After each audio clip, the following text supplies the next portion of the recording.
ప్రజలందరినీ కూడా నీతివంతులుగా మార్చటానికి ఈ లోకంలో తన ప్రాణాలను పెట్టి అనేక శ్రమలు పొంది ఇటువంటి దోషం లేక ఇటువంటి పాపం లేక నీతివంతులుగా ఈ లోకానికి వచ్చి అందరినీ కూడా నీతివంతులుగా చేయడానికి ఈ లోకానికి యేసుప్రభువు వారు వచ్చి మన కోసం ఆయన ప్రాణం పెట్టింది పిల్లారా.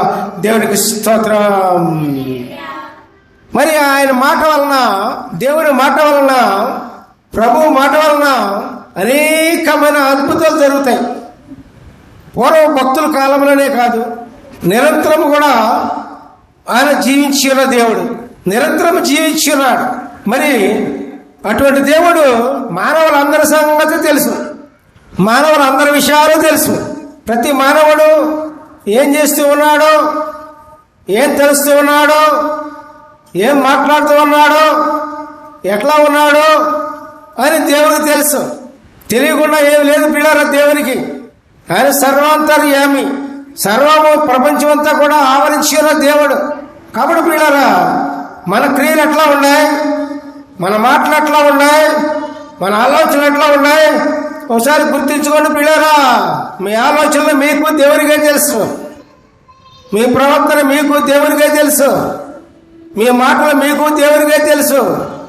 ఈ మాటలకు మరి దేవునికి కోపం పుట్టించేలాగా ఉన్నాయా?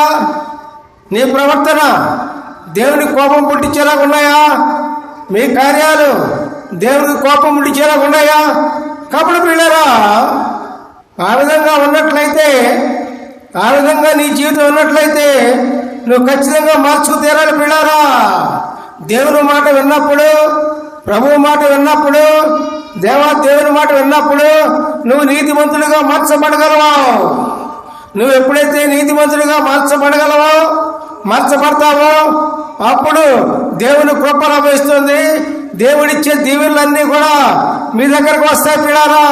మీ జీవితంలోనికి వస్తుంది పిల్లారా, మీ కుటుంబంలోనికి వస్తుంది పిల్లారా. దేవుని వాక్యం అందుకే ఉంది. దేవుని వాక్యం వల్లనే, దేవుని మాట వల్లనే కుటుంబాలు బాగుపడతాయి, వ్యక్తులు బాగుపడతారు. మరి సమస్తము కూడా మీ జీవితాలే సరైపోతాయి. ఈ లోకం తర్వాత దేవుని రాజ్యానికి వారసత్వం పొందుతారు పిల్లారా. దేవునికి స్తోత్రం. కాబట్టి ప్రియులారా, నీతిమంతుడిగా మార్చబడాలి ప్రతి ఒక్క వ్యక్తి కూడా. హల్లెలూయా, ప్రైజ్ ది లార్డ్. అందుకే దేవుడు, నేను పరిశుద్ధుడను, మీరులో పరిశుద్ధంగా ఉండుడి. నీతిగా ఉండడం అంత కష్టం కాదండి. మీరేదో అనుకుంటారు కదా, జనాలు అనుకుంటారు కానీ నీతిగా ఉండటం అంత కష్టం కాదు.